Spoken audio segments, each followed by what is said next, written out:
बहुप्रतीक्षित सत्यशोधक 5 जानेवारीला रसिकाच्या भेटीला निर्माते सुनील शेळके यांनी दिली पत्र परिषदेत माहिती। महात्मा फुले यांची प्रमुख भूमिका साकारणारे प्रसिद्ध अभिनेते संदीप कुलकर्णी यांचीही उपस्थिती। महात्मा ज्योतिराव फुले व सावित्रीबाई फुले यांचा जीवन प्रवास आता मोठ्या पडद्यावर झळकणार। महात्मा ज्योतिराव फुले व सावित्रीबाई फुले यांचा जीवन प्रवास आता मोठ्या पडद्यावर झळकणार असून महात्मा ज्योतिराव फुले यांच्या संघर्षमयी जीवनावर आधारित सत्यशोधक हा चित्रपट 5 जानेवारीला सर्वत्र प्रदर्शित होत आहे। या संदर्भात आज 27 डिसेंबर रोजी बुलढाणा अर्बन रेसिडेन्सी येथे आयोजित पत्रकार परिषदेमध्ये सुनील शेळके यांनी माहिती दिली। यावेळी महात्मा फुले यांची प्रमुख भूमिका साकारणारे प्रसिद्ध अभिनेते संदीप कुलकर्णी यांच्यासह आदींची उपस्थिती होती। सुनील शेळके यांनी सांगितले की महात्मा ज्योतिबा फुले व सावित्रीबाई फुलेंचा धगधगता जीवन प्रवास या चित्रपटात आपल्याला पाहायला मिळणार आहे। महात्मा फुलेंची भूमिका अभिनेते संदीप कुलकर्णी साकारत असून व सावित्रीबाईंच्या भूमिकेत राजश्री देशपांडे ह्या दिसणार आहेत।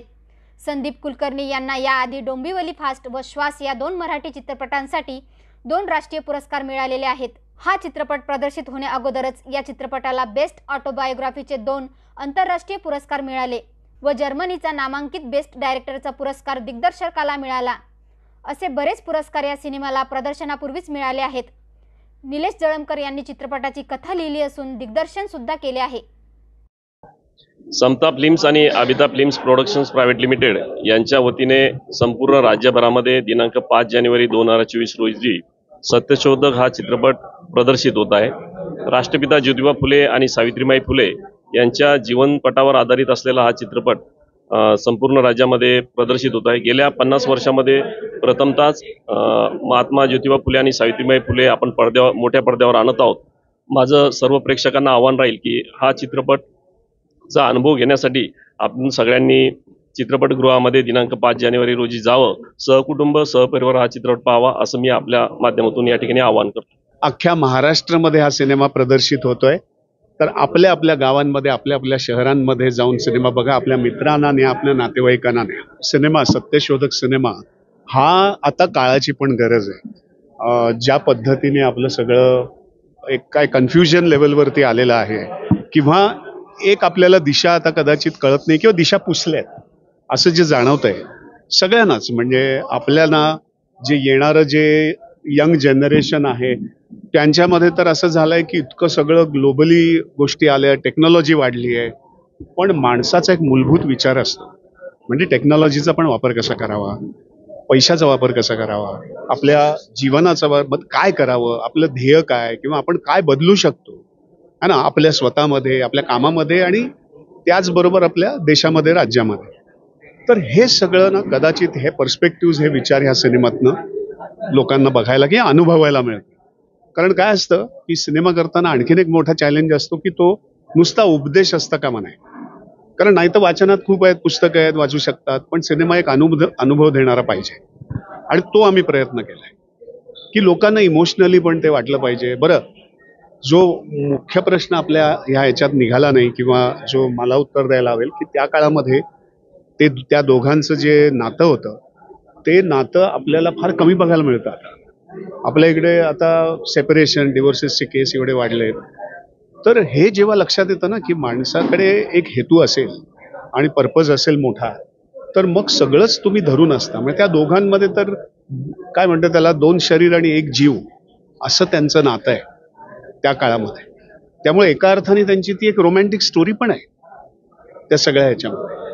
अशा ह्या सगळ्या अनुभव तुम्हाला अनुभवायला मिळेल, म्हणून मी म्हणतो की एखाद 2 असे म्हणजे आपण म्हणतो ना की इश्यू सुटले जरी असतील, कारण मी म्हटलं 2.5 तासामध्ये आपण किती दाखवणार, पण आम्ही दाखवण्याचा हाच प्रयत्न केलाय की दोघांमधलं नातं, त्यांनी दिलेलं जे सगळं लोकांना म्हणजे ज्ञान आहे, तो ज्ञान म्हणजे काय हे सुद्धा फार महत्वाचं आहे। मग नुसते डिग्रीज घेऊन आपण पास होतो, आपण PhD पण करतो, कितीतरी PhD लोकांना अभ्यासात हुशार आहेत पण पर्स्पेक्टिव्ह नाही, आयुष्यामधले पर्स्पेक्टिव्ह नाही, हे हा सिनेमा आहे। मी म्हटलं तसं चॅलेंजिंग होतंच, म्हणजे कारण म्हणूनच एवढा वर्ष पण लागली, वेळ पण लागला की काय होतं की एकदा सिनेमा केला ना तर मग परत होणार नाही या माणसाला, मग एकदाच होणार, परत ह्याला कोणी हात नाही लावणार। त्यामुळे काळजी, स्पेशली मला ती जबाबदारी जास्त वाटली आणि म्हणूनच मी काय काय वेळेला सिनेमा थांबवला जिथे असं वाटलं की नाही, हे घाईघाईत किंवा असं करायचं नाही. जो होईल तो कायम राहायला पाहिजे. आपल्या महाराष्ट्राला त्याचा काय गौरव मिळायला पाहिजे या सिनेमाने. कदाचित जसं काही इंटरनॅशनल फेस्टिवलला गेलं तसं परत जायला पाहिजे हा सिनेमा. आणि जगातल्या लोकांना पण कळायला पाहिजे की महात्मा फुले सावित्रीबाई काय होते आणि आपल्या राज्य महाराष्ट्रामध्ये त्यांचा जन्म झालाय, त्यांचं कार्य आहे. तर महाराष्ट्राला पण त्याचा एक मोठा वेगळा एक हे पण मिळेल, गौरव पण मिळेल. त्यामुळे जबाबदारी तर नक्कीच होती, खूप जबाबदारी होती. आणि एका अर्थाने आमचा पण संघर्षच होता हा सिनेमा अख्खा करणार तयार होईपर्यंत. आणि आता फार आनंद होतोय की लोकांपर्यंत तो पोचतोय आणि तुमच्या माध्यमातून तो आणखीन पोचेल. मी आज इथे बुलढाण्यात आलोय. आमचा सिनेमा सत्यशोधक महात्मा फुले आणि सावित्रीबाई फुले यांची जीवन गाथा दाखवणारा आणि तुम्हाला त्यांचे जे सगळे प्रिन्सिपल्स आहेत, पर्स्पेक्टिव्स आहेत किंवा त्यांची ध्येय होती आणि प्लस तुम्हाला तो अनुभव देणं त्या काळामध्ये काय त्यांना चॅलेंजेस होते, काय खडतर प्रवास करायला लागला आणि कधीच ते खचले नाहीत. त्यांच्या दोघांमधलं जे नातं होतं हे सगळं तुम्हाला पाहायला मिळेल. आणि मुळात आपल्याला तर आपल्या पिढीच्या लोकांना तर पाहायला मिळेलच, पण जी यंग पिढी आहे त्यांनी हा अनुभव घेणं फार गरजेचं आहे. कारण पुढचं आयुष्य त्यांचं अजून जायचंय, तर कदाचित त्या आयुष्यामध्ये काहीतरी मौल्यवान या सिनेमातनं त्यांना मिळेल.